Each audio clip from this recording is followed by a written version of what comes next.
Time இல்லாதவங்க அவங்க physical activity பண்றதுக்கு ஏதாவது ஒரு சொல்யூஷன் உங்ககிட்ட இருக்கா?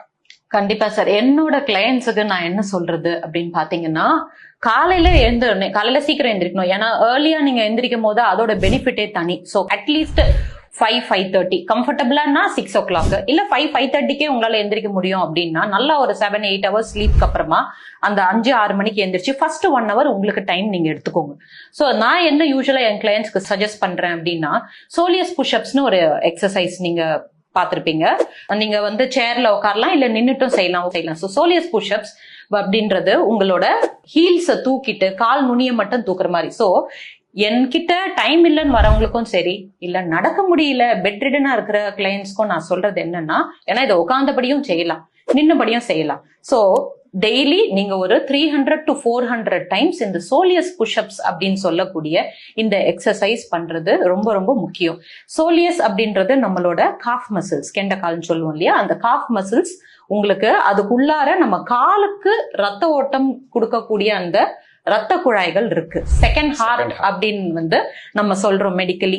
சோ இந்த செகண்ட் ஹார்ட் ஏன் அதுக்கு அந்த பேர்னா அந்த பம்பிங் ஆக்டிவிட்டி. சோ நல்லா நீங்க அந்த காலை நீங்க தூக்கி நீங்க ஹீல்ஸ தூக்கிட்டு நுனி கால்ல நீங்க அந்த எக்ஸசைஸ தொடர்ந்து ஒரு 300 இருந்து 400 தடவை ஒரு நாளைக்கு நீங்க பண்ணும்போது வெறும் சோலியஸ் புஷ்அப்ஸ்னால 30% உங்களோட பிளட் சுகர் லெவல் கம்மியாகுதுன்றது ரீசர்ச் சொல்லுது.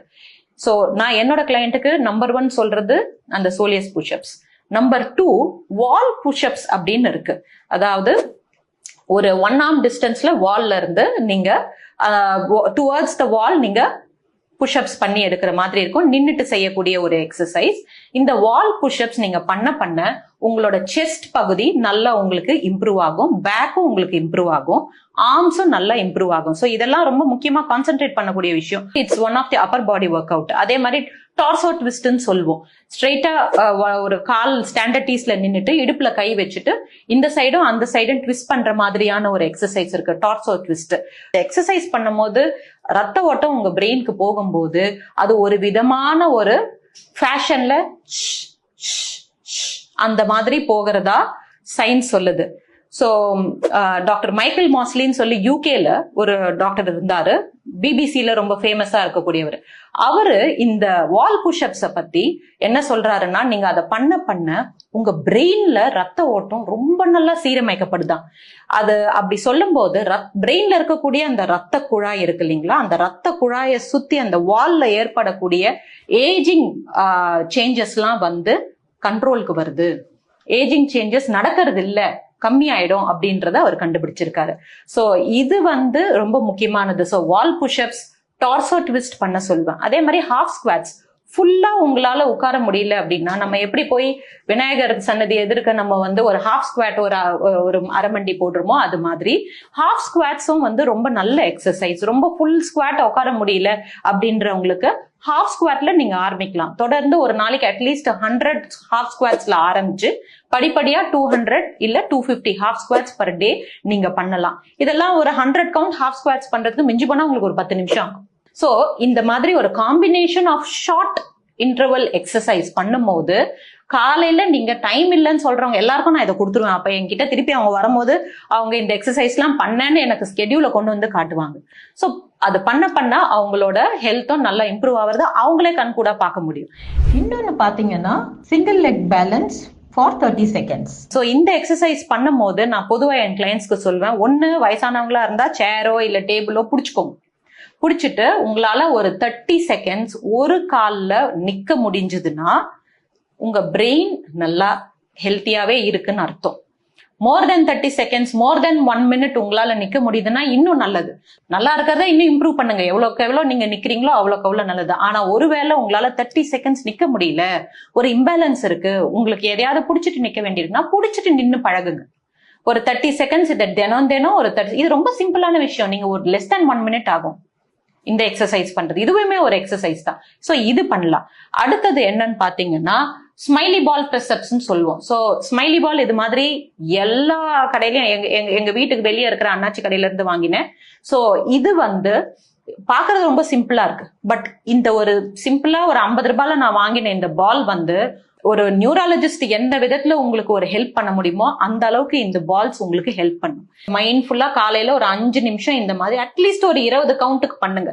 இப்படி பண்ணும்போது என்ன ஆகுதுன்னா உங்களோட கையில இருக்கக்கூடிய ஸ்மால் மசில்ஸ் எல்லாம் நல்லா ஒர்க் அவுட் ஆகும். ஸ்மால் மசில்ஸ் ஒர்க் அவுட் ஆகும்போது இந்த ஸ்மால் மசில்ஸ் எஸ்பெஷலி கையிலயும் கால்லயும் இருக்கிற அந்த ஸ்மால் மசில்ஸ் உங்க பிரெயின்ல இருக்கக்கூடிய சில பகுதிகளை வந்து ரெப்ரசென்ட் பண்ணுதுன்னு சயின்ஸ் சொல்லுது. மாடர்ன் சயின்ஸும் சொல்லுது, சைனீஸ்லயும் இருக்கு, நம்ம சித்தா ஆயுர்வேதா சயின்ஸ்லயும் இருக்கு.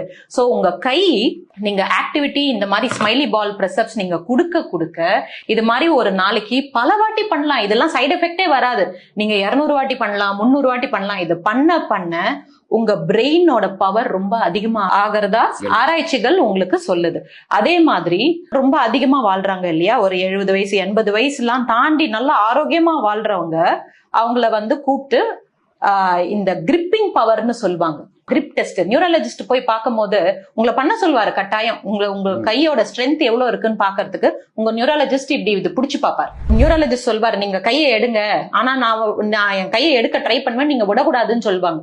நீங்க அவங்கள விடாம பிடிக்கும் போது சோ இந்த கிரிப்பிங் பவர், ஒவ்வொருத்தருக்கும் இருக்கக்கூடிய அந்த கிரிப்பிங் பவர் அவங்க எவ்வளவு நாள் ஆரோக்கியமா வாழ்வாங்கன்றத வந்து நிர்ணயிக்குதுன்னு சொல்றாங்க. உங்க கிரிப்பிங் பவர் நீங்க சோ இது வந்து மியூச்சுவல். கிரிப்பிங் பவர் நீங்க எவ்வளவு நாள் நல்லா வாழ்வீங்கன்னு சொல்லும். அதே மாதிரி இந்த கிரிப்பிங் பவரை இம்ப்ரூவ் பண்ணா நீங்க நல்லா வாழலாம். So it is vice versa. So இந்த கிரிப்பிங் பவரை இம்ப்ரூவ் பண்றதுக்கு இந்த ஸ்மைலி பால் பிரஸ்ஸிங்ன்றது எவ்வளவு சிம்பிளான எக்ஸசைஸ் பாருங்க. ரொம்ப ரொம்ப முக்கியமானது, நிறைய பேருக்கு தெரியறது இல்ல. சோ நான் என்ன பண்றேன், என்னோட கிளினிக்ல என் கிளையன்ஸுக்கு வரவங்களுக்கு இதை நான் ஃப்ரீயா தரேன். சோ ஆபீஸ்ல எனக்கு டைம் இல்லைன்னு சொல்றதுக்கு வாய்ப்பே இல்லை. நீங்க ஆபீஸ்ல மீட்டிங்ல இருந்தா கூட இந்த ஸ்மைலி பால் பிரஸ்அப்ஸை நீங்க எடுத்துட்டு போய் நீங்க பண்ணுங்க. கண்டிப்பா கேட்பாங்க ஆபீஸ்ல, ஏன் இது பண்றீங்கன்னு. அவங்களுக்கும் சொல்லி கொடுங்க, நல்ல விஷயங்கள் பகிர்ந்துக்கலாம். உச்சந்தலையில இருந்து உள்ளங்கால் வரைக்கும் எளிய முறையில் குறைந்த நேரத்திலேயே வந்து உடற்பயிற்சிகள் செய்ய முடியும். அதை தவறாமல் எல்லாரும் வீட்டுல பண்ணலாம், அலுவலகத்திலையும் பண்ணலாம். Right doctor. ஸோ இந்த 12 பில்லர்ஸ் ஆஃப் ஹெல்த்ல பிசிக்கல் ஆக்டிவிட்டி வந்து ரொம்ப முக்கியம். ஆல்மோஸ்ட் 50% கவர் பண்ற மாதிரி இருக்கு. அடுத்தடுத்த எபிசோட்ல அடுத்த பில்லர்ஸ் நம்ம பார்த்துடலாம். கண்டிப்பா சார்.